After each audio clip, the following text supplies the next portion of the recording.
Welcome to Everything's Not Black and White with your hosts, Lala and Brian. Hello, everyone. Welcome to today's episode. Oftentimes, when we talk about disability and accessibility, the world tries to make it very binary. A building is either compliant or it isn't. A person is either abled or they aren't. But our guest today, Jenna Odenberg, is here to show us that the true tapestry of the human experience is much richer than that. Jena is a 2020 Bush Fellow, a 2025 Shannon Leadership Institute Fellow, and the founder of the nonprofit Above and Beyond with You. She spent nearly 20 years as a music educator before transitioning into her current role as a premier disability advocate and consultant. She's also the author of the powerful memoir, Within My Spokes, a tapestry of pain, growth, and freedom. And she writes the Local View from 4'2" column for the Lake County Press. Jenna has navigated the world from a manual wheelchair for over 40 years, and she's here to talk about why inclusion isn't just a checklist, it's a commitment. So the EMBW podcast would love to welcome Jenna to our show. Welcome, Jenna. So glad Jenna. you're here. Yes, thank you so much for having me. Yes, absolutely. I appreciate, you having this perspective. So much of the work that we've done with our company, LBB Edutainment, is around diversity, equity, inclusion, and why the world has to be built based on lived experiences of all, not just some. And so this is really a near and dear, close to my heart topic. And so I'm really glad to have your expertise and lived experience here to share insights with our listeners. So thank you again for being here and being willing to share your story. Yeah, absolutely. Let's give people a little bit of insight, like where did you grow up? Some of the things that you remember the most about your childhood and how that impacted you to be the person that you are today. Yeah, great way to start at the beginning, right? I think there's Yeah. a song about that. Exactly. So I grew up in rural Minnesota on beautiful Lake Superior in northeast Minnesota, in a small town of about 3,800 when I was growing up, maybe Wow. 4,200 at our prime. Yeah. I graduated in a class of just over 120 folks. Yeah, really, I grew up with my three older siblings. They're much older than me, 16, 15, and 12 years older. So in one way, I'm the baby of the family by a lot. Yeah. And in other aspects, I'm kind of the lonely petunia, kind of like an only child. Grew up definitely as like a tomboy. Loved picking agates with my dad on the shores of Lake Superior. Loved fishing and not hunting as much, but we did have a black lab that I got when I was 5 years old, and I was super creative. Yeah. And I named my black lab Blackie. Oh, wow. That is powerful. I don't know how you did that, but that's pretty cool. Right? I dug deep for that one. So yeah, really had extended family around, always had the grandparents around. Yeah, became sick at age 7, was in a wheelchair by age 8. Had great classmates, had great friends, had great family. Didn't negate that life sucked at Yeah. times, right? Yeah. Arthritis is painful, especially Yeah. as for children. Yeah. But yet I always tell people that I'm very thankful that I became disabled as a child because, and I don't use this flippantly, but children are resilient. And when you don't know anything different about life, it does make it easier in the long run in some ways Yeah. than maybe acquiring my disability when I was a teenager or in my 20s or 30s, right? Yeah. Can you share with our listeners what you're diagnosed with at the age of 7 so they can better understand kind of what you're dealing with disability-wise? So back then it was called juvenile rheumatoid arthritis. So they thought it was a lot like the rheumatoid arthritis that older adults get. Mm-hmm. And then the Arthritis Foundation actually put out a campaign about kids get arthritis too. Mm-hmm. And so then more awareness came around juvenile rheumatoid arthritis, or JRA. Then about 15 years ago, when I was down at the Mayo Clinic in Rochester, Minnesota, they said, we don't really call it JRA anymore because it doesn't follow the rheumatoid process. Mm-hmm. And I was like, oh, thank you. Because, the doctors would always look in their little medical books and be like, A plus B equals C. So we're going to give you this treatment with this therapy and your body's going to do this. And my Mhm. body would go Q times the square root of R times the cube of S. Yep. And you might get T, right? So Yep. from a very early age, I knew that their medical books and my body did not Mm. equate to each other. And then, so now they call it juvenile idiopathic arthritis. And the idiopathic just means a don't know where it comes from. They don't know how it's going to react or what it's going to do. Or other people just simply call it juvenile arthritis. That's so interesting. I'm curious at that young of an age, because I was diagnosed with cancer at 42, and I know how that emotionally devastated me. How does that affect a 7-year-old when you get a diagnosis where you're learning that that's going to alter your life going forward? For me, I've always been thankful that a lot of those hard memories have been wiped from me. I mean, I do have some for sure. There were catastrophic times, right? Especially when the arthritis would be in what they call flare-ups. And so when you're in just nothing but pain and, then the course of treatment for it is giving you prednisone. Well, okay, so now let's make you as high as a kite and have the munchies, and then Yeah. let's have you gain weight. Yeah. Oh, but then weight is a really bad thing for the arthritis, right? So just all the catch-22s, there's always a trade-off, and I hate that terminology coming out of medical providers' mouths because it's like, no, this is my existence, and I want to Right. thrive. I don't want to just survive. Exactly. That's exactly right. You know, I got diagnosed as an adult with lupus, which is an autoimmune disease that's very similar to rheumatoid arthritis. So when you're talking about flare-ups and that pain, I understand that intimately. And I guess I will say I was fortunate. I didn't find out until I was in my late 40s that I had it. So I didn't go through it as a child, but I just understand the pain and the limitations that come with that, and then how do you, exactly what you just said, how do you learn how to thrive, not just survive? Because I think we were born on this earth for a lot more than just survival. And so I already love that you're talking about that in a way that you look at life as, I want to do the things on my terms and not just people what they think I should be doing. And it was interesting growing up because this was in the late 80s, right? So I was already in a wheelchair before the Americans with Disabilities Act was even voted Yeah, into that's right. Congress, right? That's Voted right. into law. Yeah. And so now that I know a lot more about the history of our government and all those kinds of things, it's like, oh my gosh, I am old now. But we got you by it almost a makes decade, though, girl. We got you. love it.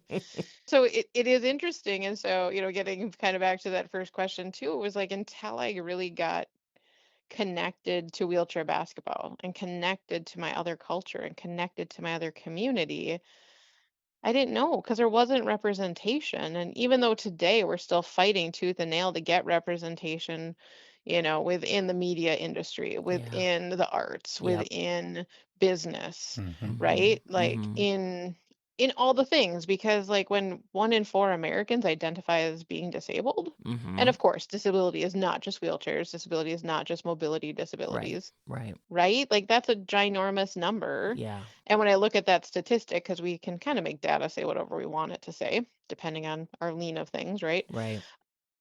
That identify is the key word. Because, my other sentence is, disability is not a bad word. Well, for so much of our society and our population and in the world, it still is a bad word. It still Yeah. has a negative connotation. Yeah. It still focuses, like you said in the introduction, it focuses on the binary that if it's not good, then therefore it's bad. And if it's just different, it's bad. I mean, we've been so othered in so many ways, with disability being one of them. And then you add layers of maybe being female, then being Black or Latina, or being LGBTQIA. Like, I mean, there's so many levels that come to the complexity of your experience. And then you add the educated, uneducated. You add Correct. the rural versus metro. You That's add the right. northern versus southern. That's You add the exactly East right. Coast versus the West. That's exactly. That's exactly right. It's like all the Yeah. things laid on top of each other. You mentioned the West Coast. That's something that interests we noticed when we were out at Long Beach? Yeah, Long Beach. We're on Long Beach, and it's the first time we've seen walkable ramps clear out into the beach area. So that people can, have wheelchair accessibility, which we'd never seen it at any other beach. That was amazing to And we us. thought that was a loved it. really cool feature that they had to allow, other people obviously to enjoy the environment down there. Yeah, I've yet to be on a Moby mat, but that is one of my goals. Yeah, it was pretty cool. One of the things that we live here in Columbus, Ohio, which I'm sure in Minnesota, northern Minnesota, you have the same kind of snow and ridiculousness that we have. That's winter. But one of the biggest complaints that we had for our city is that when the snow came down, they were pushing the snow off the roads, but pushing it onto the sidewalks. And so for people who were using wheelchairs and other mobility devices, it was incredibly hard for for them to get around. Like, it was incredibly hard. And that frustrates me greatly because there's so much of things that we all take for granted depending on where we are in existence. And mobility challenges, especially when it comes to sidewalk, is something that I'm very much an advocate for. And it bothers me greatly when we don't care about it as much as we should. Yeah, we just had a blizzard 2 weeks ago with 22 inches. So there's still mountains of snow blocking sidewalks and blocking bus drop-offs. And I mean, it's just the lack of care, the lot of forethought about accessibility for so many people is just bothersome. And then when people say, in current spaces in which we find ourselves, it's like, oh, well, we don't need to be welcoming. Because then if we're being welcoming to that demographic, then we're saying no to this other majority demographic. And it's like, Mm-hmm. no, right? Like, Yeah. you can just make things accessible for all, and then Exactly. all are welcome, Then and all all are welcome. safe, and That's all exactly right. are, all the needs are met. Like, Yeah.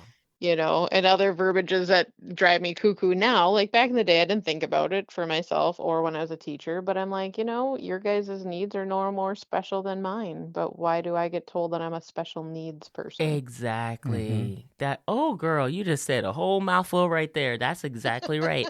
And I say that to Right? people all the time. It's like, why are you're making this the big deal? I'm saying I want to be included, and this is what I need to be included. And then you say, why is it all about you? And I'm saying, but that's the reason it's not. That's why I'm asking you to make Right. room for me and how I show up. Right? I don't think those are really hard asks, and we've made it so much so in society, like it's such a big thing, and I wish we wouldn't. But what I love about you and all the things that we've been able to just look at your whole life history and journey, like you have so many amazing things that you've done in your life, including a career in K-5 music. Come on. I mean, I kind of love that a lot. Music has driven my whole family's life, like except me. My husband played the guitar and the saxophone. Our youngest son played the drums. Our oldest son played the sousaphone in the band. I can't play anything, but I did buy a harmonica because I really wanted to try. But I really I would love to hear like his music. Just kind of, does it drive you as a young person that made you want to be a teacher? Kind of talk to us a little bit about your music journey. Yeah, so we were able to start beginning band in 6th grade. And so my two older sisters, one played the trumpet or cornet, and then my other sister played the flute. And I'm like, I'm a tomboy, not a girly girl. I do not want that flute. So I borrowed my sister's cornet to start out my journey on. And during 6th grade, my right elbow started to fuse naturally from the arthritis. And so I thought I was going to be all cool. And I grabbed this purple sparkly shoelace because I saw the saxophones with their neck straps, and I thought, well, maybe that'll take some of the pressure off. So I'm going to wrap this sparkly thing around it. Remember, I'm not a girly girl, but for whatever reason, I had a purple sparkly shoelace.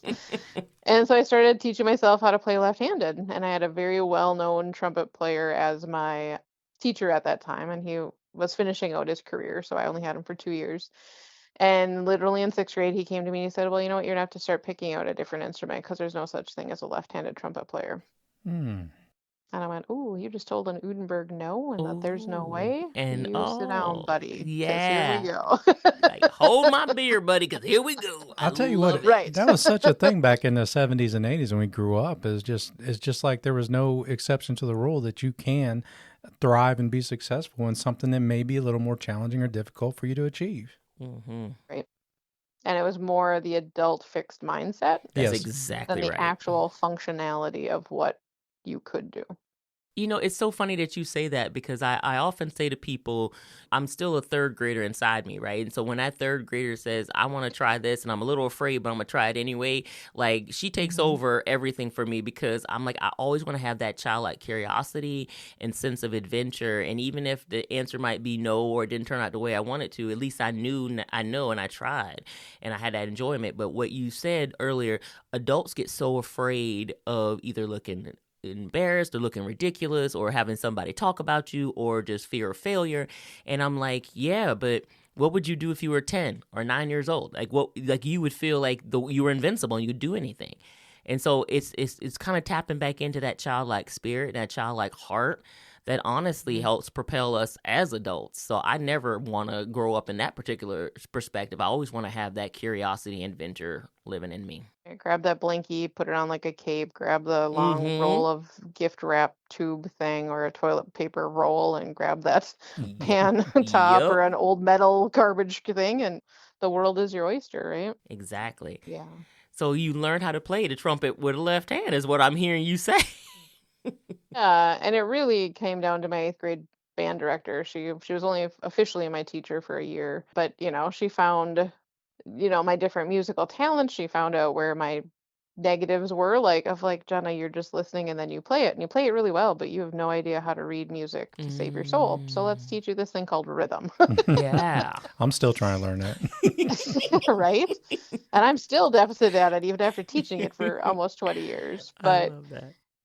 that's what inspired me to go into it, because here was this adult. She's a shorter Spitfire, and she saw me for me, and she, gave me opportunities to explore, gave me opportunities to lead, gave me safe spaces to fail in trying to figure out leadership and trying to figure out what it's like being an 8th grade girl with all these other things going on, but then knowing that I had this skill set that was rivaling senior boys. And so by 9th grade, I was the lead trumpet player, or one of the lead trumpet players. And by 10th grade, I was the lead. Very cool. Going from little 8th grader who's what, 15-ish, hanging out with 18-year-olds and doing all these things and going to honor jazz camps and honor bands and going to state solo ensembles and winning superior awards and all that kind of stuff. And I don't say that to puff me up, but it was just the reality. And that was my equal playing field. Yeah.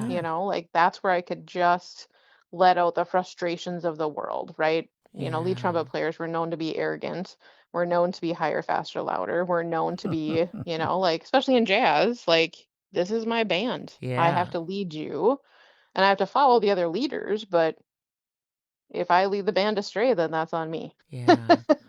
I love that, though. I love that. Yeah, and so it's been great, and we're still friends to this day. She, I still very much look up to her as a mentor. And so that's why I went into music education. It wasn't because I cared about chord progressions. It wasn't because I cared about, the next generation of next maestros or next principal trumpet players.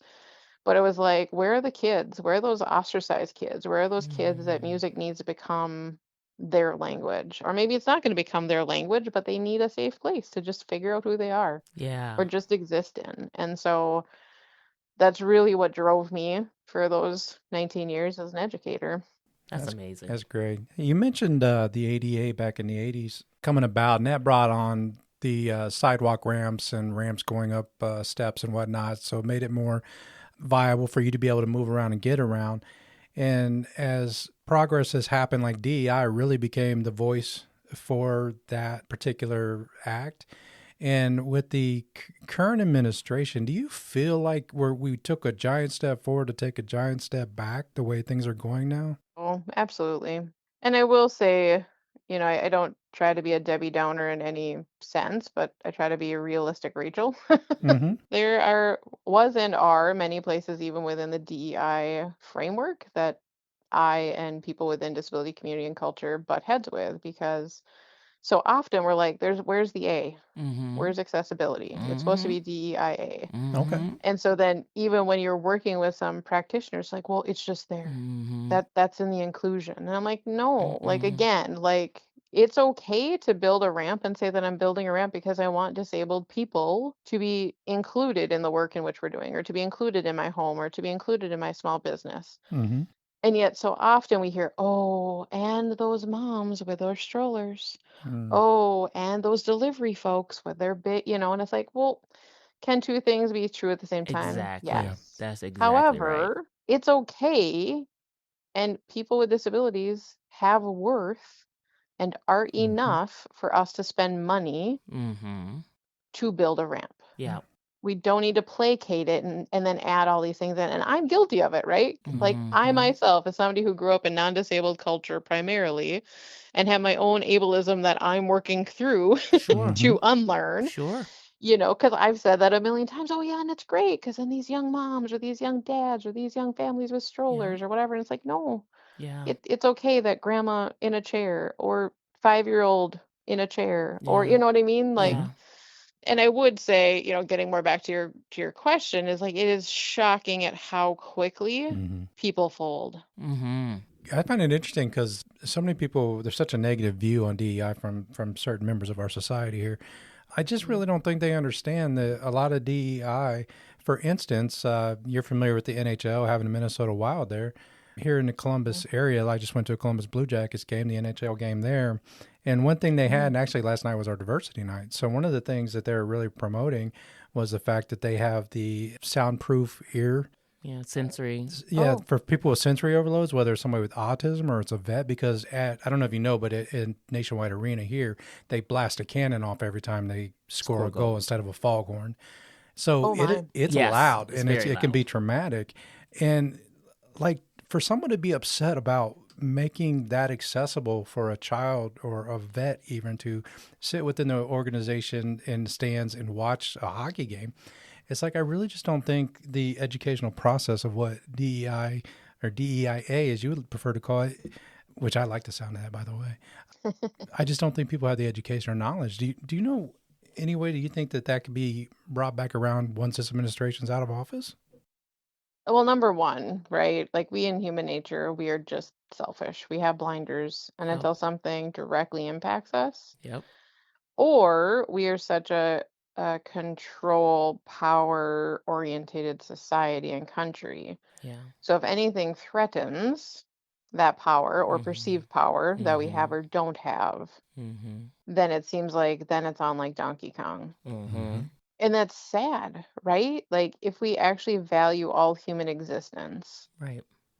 That's right. then we all have the same amount of power. That's right. So why does it matter? Sometimes I think we have not been taught how to ask curious questions. We have We have been not. taught how to divide and conquer. Mm-hmm. We've been taught how to make assumptions and believe that Mm-hmm. these assumptions are real, Mm-hmm. even though we don't acknowledge it. We've drank the Kool-Aid that two things can't be true. We Mm-hmm. believe that something has to be inherently good or inherently evil, Mm-hmm. and we can't just accept that something just is. Mm-hmm.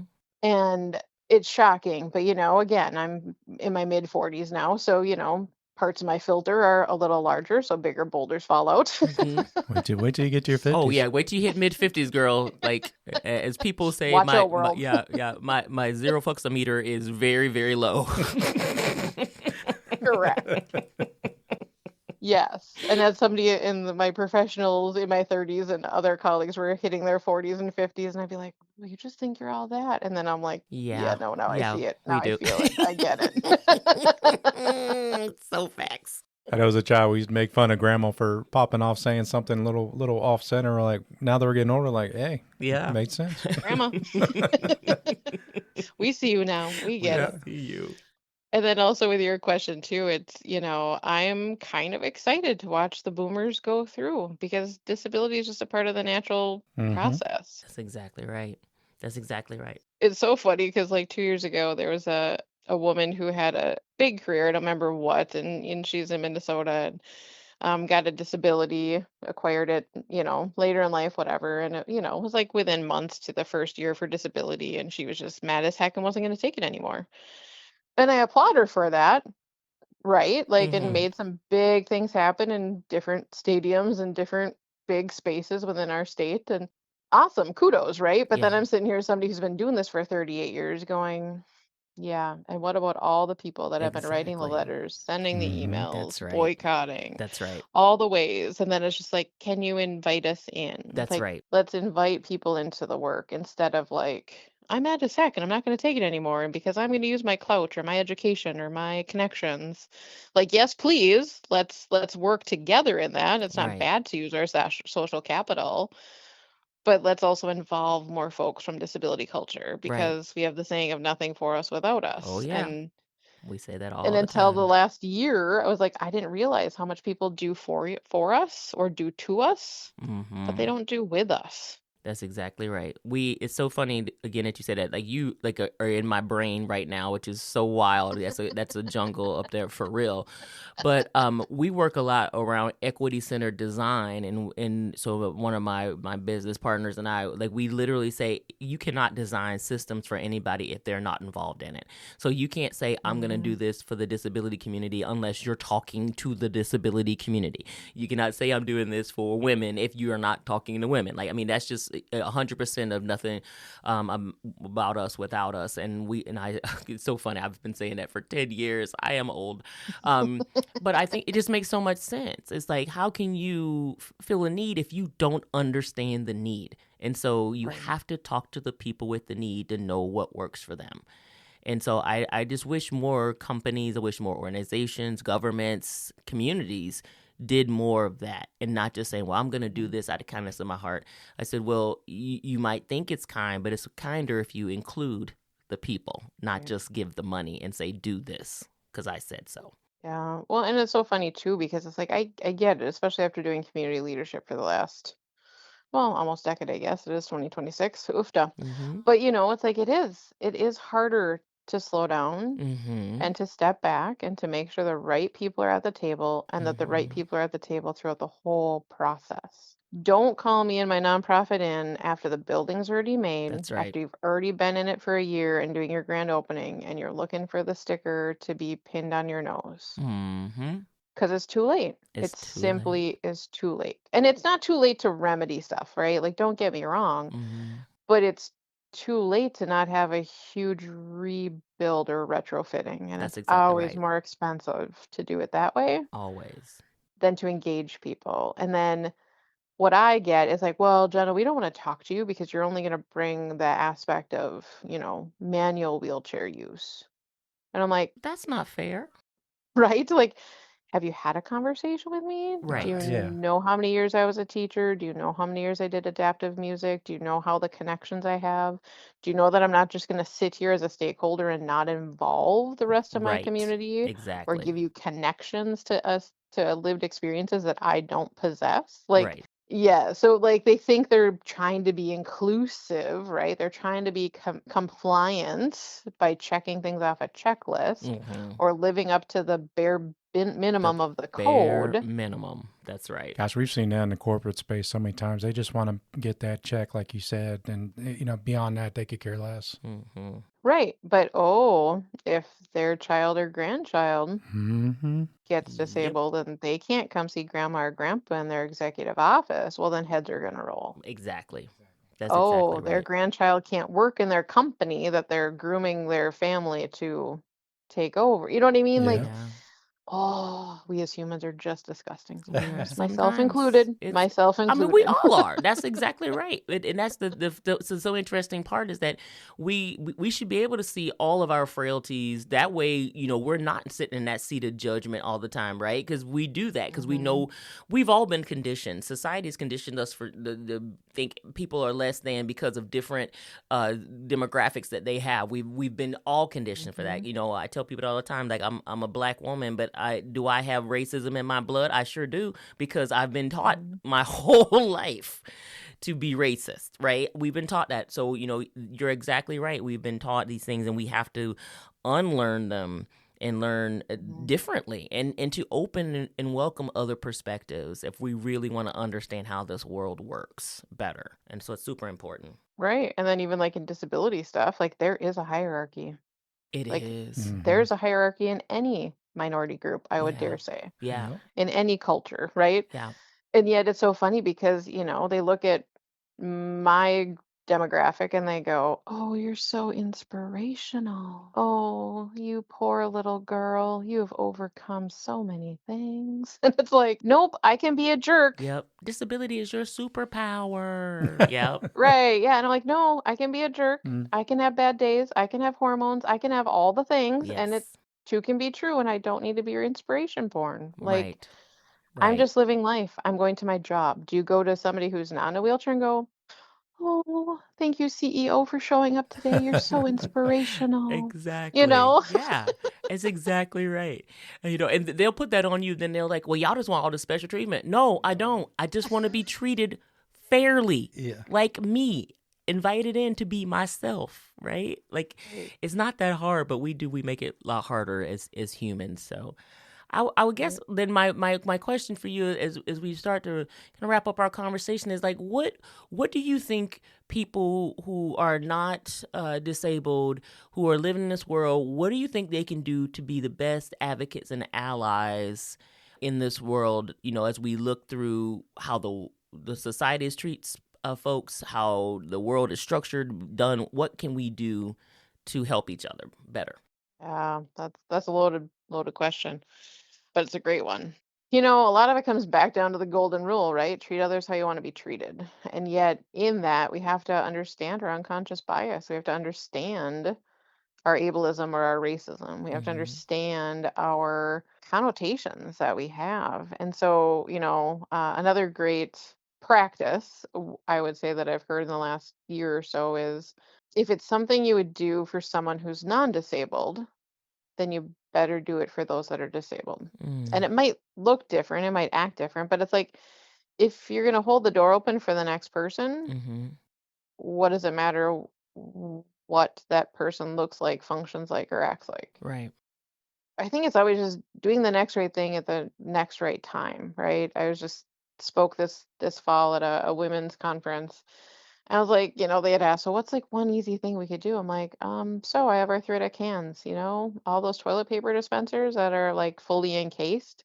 Can't really rotate my wrist around to always pull out toilet paper. So you know what? For the next person, just leave a little bit of the toilet paper out so they can do it. And then I Yeah. said, another thing in the bathroom is like, I'm so tired of getting wet armpits because people can't wipe off the edge of the sink when Man, they're that's done so washing true. their hands. Yes, it's so Girl, true. I ain't gonna be able to go to the restroom again now. I like, oh man, I better leave a Right? little bit of toilet paper hanging off here.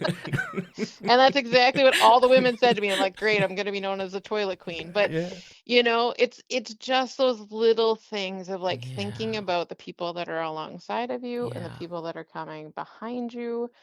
And it benefits everyone, not just those of us who are disabled.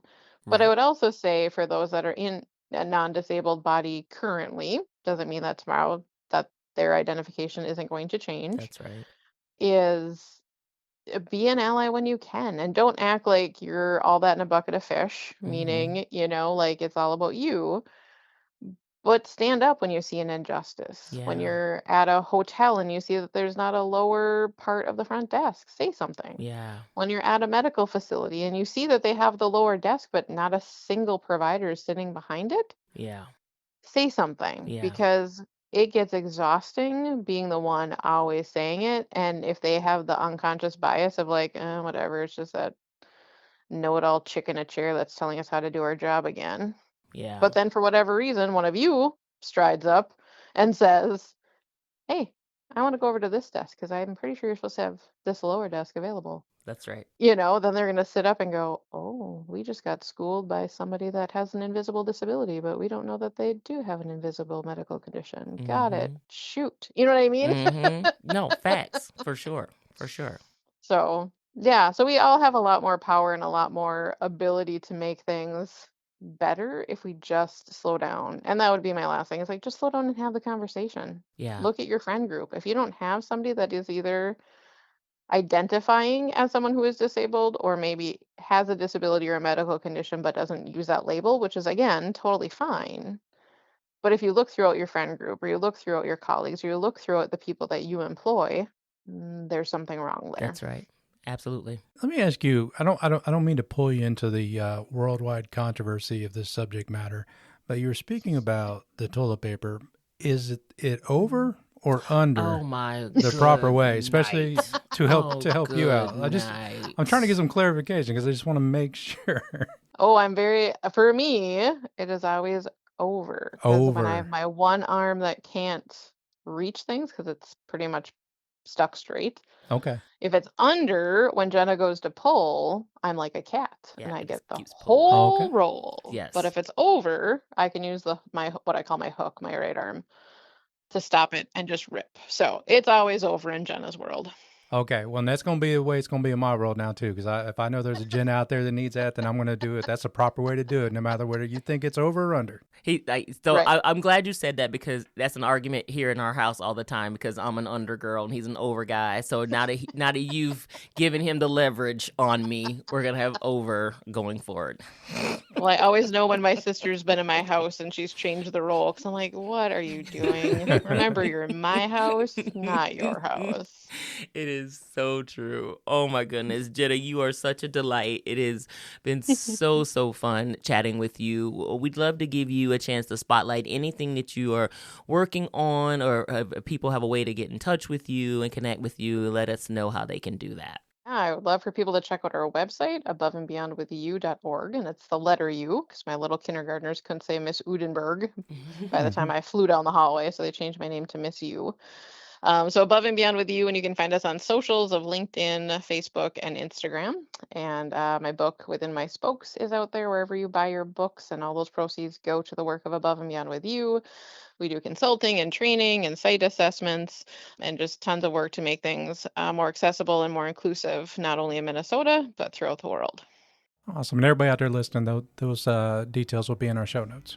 Yep, that is super awesome, and we love that, and we want to definitely continue to support and celebrate all the lives that you're changing every single day by your advocacy, so we thank you for that so much. Brian, if people want to get in touch with us, how do they do that? They can email us at enbwpodcast@gmail.com, or you can also like and follow us on Facebook, and I believe we're on Instagram now. All right, sounds good. Well, that is all the time we have for today's episode. We're so grateful for Jenna to be here, and we're grateful for all of you to be listening. So we'll see you on the flip side. Have a good day. Bye. See ya.